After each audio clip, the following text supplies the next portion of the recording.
Assalamualaikum warahmatullahi wabarakatuh. Salam sejahtera bagi kita semua. Shalom, Om Swastiastu, Namo Buddhaya, dan salam kebajikan. Selamat pagi, selamat siang, selamat sore, dan selamat malam teman-teman semua. Dimanapun kalian berada, semoga dalam keadaan sehat dan tetap menjaga kesehatan.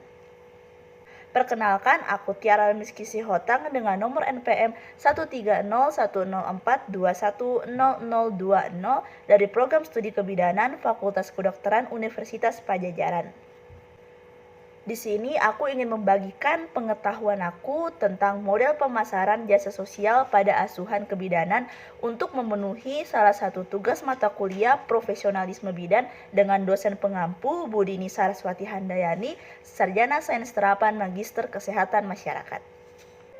Nah, jadi pembahasan-pembahasan yang bakal aku jelasin di video ini aku rangkum menjadi dua topik besar pembahasan. Yang pertama itu pemasaran jasa sosial dan yang kedua itu pemasaran jasa sosial asuhan kebidanan. Oke, sekarang kita masuk ke pembahasan topik yang pertama yaitu pemasaran jasa sosial. Jadi sebelum kita membahas lebih dalam lagi, kita harus tahu dulu nih pengertian pemasaran jasa sosial itu apa sih? Pemasaran jasa sosial merupakan bentuk penyebarluasan informasi tentang barang dan jasa yang diproduksi yang ditujukan untuk mempromosikan atau memperkenalkan kepada masyarakat. Kita udah mendengar nih pengertian pemasaran jasa sosial secara umum. Nah, ada juga beberapa ahli yang menyatakan pendapatnya tentang pemasaran jasa sosial, yaitu Kotler dan Zatman, Stanton, Teguh Budiarto, dan Triyoso Purnawarman. Triyoso Purnawarman menyatakan bahwa pemasaran adalah proses sosial dan manajerial di mana individu dan kelompok mendapatkan kebutuhan dan keinginan mereka dengan menciptakan, menawarkan, dan bertukar sesuatu yang bernilai satu sama lain. Sedangkan Kotler dan Zatman dalam bukunya yang berjudul Donovan dan Henley menyatakan bahwa pemasaran sosial bertujuan untuk memberikan manfaat bagi masyarakat secara keseluruhan, bukan untuk kepentingan dan keuntungan suatu organisasi. Tujuan dari pemasaran jasa sosial terdiri dari 5. Yang pertama itu memberikan pelayanan yang bermutu yang dibutuhkan untuk masyarakat. Yang kedua, memberikan pelayanan sesuai dengan standar praktik, keterampilan yang mantap dalam memberikan pelayanan kepada klien. Yang ketiga, untuk menurunkan sensitivitas klien pada tarif. Yang keempat, merekomendasikan secara gratis dari mulut ke mulut. Dan yang terakhir, yang kelima adalah menghemat biaya pemasaran. Dan manfaat dari pemasaran jasa sosial adalah meningkatkan kepuasan kelompok sasaran dan meningkatkan efektivitas dan efisiensi program. Pemasaran jasa sosial dipengaruhi oleh beberapa faktor, di antaranya yang pertama itu kebutuhan, keinginan, dan permintaan. Ketiga hal ini sangat jelas berbeda dan memiliki pengertian yang berbeda. Kebutuhan itu merupakan keadaan di mana manusia tidak memiliki kepuasan dasar, atau bisa disebut juga dengan kepuasan seseorang yang tidak terbatas. Keinginan adalah hasrat akan suatu hal yang sesuai dengan kebutuhan, sedangkan permintaan adalah keinginan akan sesuatu yang didukung dengan kesediaan manusia untuk mendapatkannya atau membelinya. Kebutuhan dasar bidan meliputi kelengkapan alat pertolongan persalinan, bahan-bahan, dan obat-obatan. Sedangkan kebutuhan dasar pasien adalah mendapatkan asuhan yang aman dan nyaman. Yang kedua, produk. Produk adalah sesuatu yang dapat ditawarkan untuk memuaskan suatu kebutuhan dan keinginan masyarakat. Yang ketiga, transaksi. Transaksi adalah proses seseorang mendapatkan produk, baik dengan memproduksi sendiri, pemaksaan, meminta, maupun pertukaran. Yang ketiga, pertukaran. Pertukaran adalah tindakan memperoleh barang yang dibutuhkan atau dikehendaki seseorang dengan menawarkan suatu imbalan. Dan yang terakhir, yang keempat adalah pasar. Pasar terdiri dari semua pelanggan yang potensial memiliki kebutuhan yang sama dan bersedia dan mampu melaksanakan pertukaran untuk memenuhi kebutuhan tersebut. Pemasaran jasa sosial dilaksanakan berdasarkan 5 komponen yang terkenal dengan istilah 4P1C, yaitu yang pertama produk. Produk adalah pelayanan yang disediakan dapat berupa objek fisik, pelayanan organisasi, dan ide. Produk juga dapat diartikan sebagai paket keseluruhan berupa barang dan jasa yang menjadi fokus transaksi antara pemasar dan target pasar. Yang kedua, price. Price adalah harga yang ditetapkan yang berhubungan dengan penjualannya. Dalam pemasaran sosial, harga dapat dihitung dari respon perilaku yang diharapkan, harga psikologis, harga sosial, dan harga yang dibutuhkan karena waktu dan usaha yang dilakukan. Yang ketiga, place. Place adalah tempat jasa ditawarkan atau tempat untuk mendistribusikan produk. Yang keempat, promotion. Promotion adalah alat utama untuk melakukan komunikasi persuasif dalam memberikan kesadaran konsumen tentang kebutuhannya. Nah, promosi ini dapat melibatkan iklan, keluarga, kelompok masyarakat, atau lembaga. Dan yang kelima, konsumer. Konsumer adalah pembeli produk atau penerima jasa. Dapat berupa individu, keluarga, kelompok masyarakat, atau lembaga. Jadi pemasaran jasa sosial memiliki peran nggak sih dalam pelayanan kesehatan, terutama dalam asuhan kebidanan? Jawabannya jelas iya.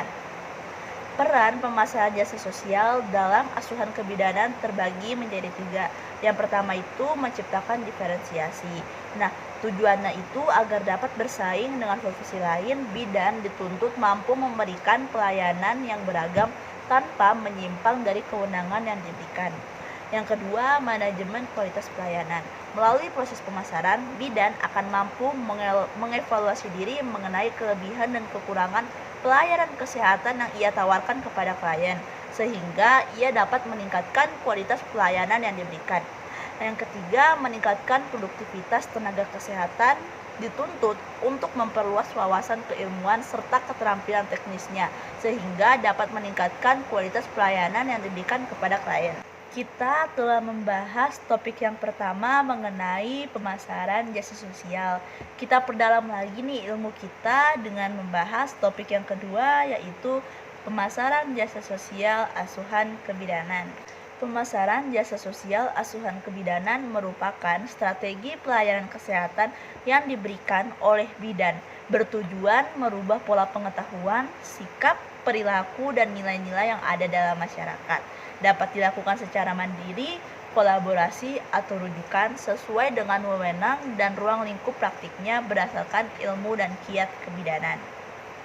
Pemasaran jasa sosial asuhan kebidanan memiliki 4 komponen utama, yaitu klien, kompetisi, jaringan, dan klinik. Proses pemasaran jasa sosial asuhan kebidanan terbagi menjadi 3 kelompok.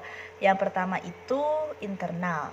Internal ini maksudnya adalah melalui promosi internal, penawaran kemudahan, dan role model. Yang kedua itu interaktif. Maksud dari interaktif ini yaitu melalui rujukan, interaksi individual, dan komunikasi verbal. Dan yang ketiga, eksternal. Eksternal ini maksudnya melalui iklan di media massa, materi promosi, dan program khusus. Aku mau memberitahu langkah-langkah pemasaran jasa sosial pada asuhan kebidanan. Yang pertama itu kita memahami konsumen serta kebutuhan dan keinginannya. Nah, ini dapat kita terapkan dengan mengumpulkan informasi jumlah populasi keseluruhan, jumlah perempuan belum nikah, jumlah perempuan nikah, jumlah bayi dan balita. Lalu kita analisis atau menyimpulkan informasi. Nah, setelah mendapatkan informasi itu, kita menentukan prioritas target konsumen yang kita tuju.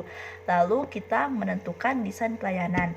Nah, untuk menentukan desain pelayanan ini dapat kita lakukan dengan menerjemahkan kebutuhan target konsumen utama dan pendukung, jenis pelayanan apa yang ditawarkan buat secara rinci. Lalu kita mengidentifikasi kebutuhan sumber utama, dan yang terakhir persiapan operasional pelayanan termasuk pemilihan lokasi. Nah, lalu tahap kedua yaitu mempromosikan jasa. Jasa yang sudah didesain dipromosikan dengan menggunakan media. Media promosi ini diharapkan yang sederhana dan praktis, dan peran word of mouth dari mulut ke mulut dapat dijadikan sebagai sarana promosi. Yang ketiga, menetapkan tarif pelayanan. Yang keempat, membangun masyarakat kemitraan dan kepercayaan konsumen dan masyarakat. Yang kelima, membina hubungan dan mendaya guna potensi pelayanan. Yang keenam, membangun kepercayaan konsumen dan masyarakat. Yang ketujuh, manajemen pelayanan yang berfokus pada pelanggan. Pemasaran jasa sosial asuhan kebidanan memiliki beberapa karakteristik. Yang pertama itu bersifat sukarela, artinya tidak memaksa klien untuk menggunakan layanan yang ditawarkan. Klien bebas menentukan pilihan pelayanan. Yang kedua, kontak secara personal. Dalam pelayanan kesehatan, tenaga kesehatan maupun bidan harus melakukan kontak langsung secara personal dengan klien melalui pendekatan sosial budaya. Yang ketiga, berbacu dengan waktu. Pelayanan kesehatan harus diberikan dengan segera dengan mempertimbangkan keadaan klien. Dan yang keempat, sensitif terutama dalam kesehatan reproduksi. Kita sudah membahas langkah-langkah pemasaran jasa sosial asuhan kebidanan. Nah, jadi kita perlu tahu nih apa sih yang bisa dilakukan oleh seorang bidan atau apa upaya seorang bidan dalam meningkatkan pemasaran jasa sosial asuhan kebidanan. Yang pertama itu, seorang bidan dalam upaya merubah dan meningkatkan derajat kesehatan dapat melakukan berbagai pendekatan, yaitu pendekatan sosial masyarakat, baik secara langsung maupun tidak langsung, promosi di lingkungan masyarakat dengan pelayanan berkualitas dan memuaskan kepada pasien, penyuluhan kepada masyarakat tentang kesehatan, terutama tentang PMS, seksualitas, kesehatan reproduksi, dan promosi melalui jejaring sosial. Nah, lalu bidan dalam meningkatkan kualitas pelayanan dapat bersaing dengan profesi lain dengan cara menciptakan diferensiasi dengan memberikan pelayanan yang beragam tanpa menyimpang dari kewenangan atau kode etik yang ada. Bidan juga mampu mengevaluasi diri mengenai kelebihan dan kekurangan pelayanan kesehatan yang ia berikan kepada klien, sehingga ia dapat meningkatkan kualitas pelayanan yang ia berikan.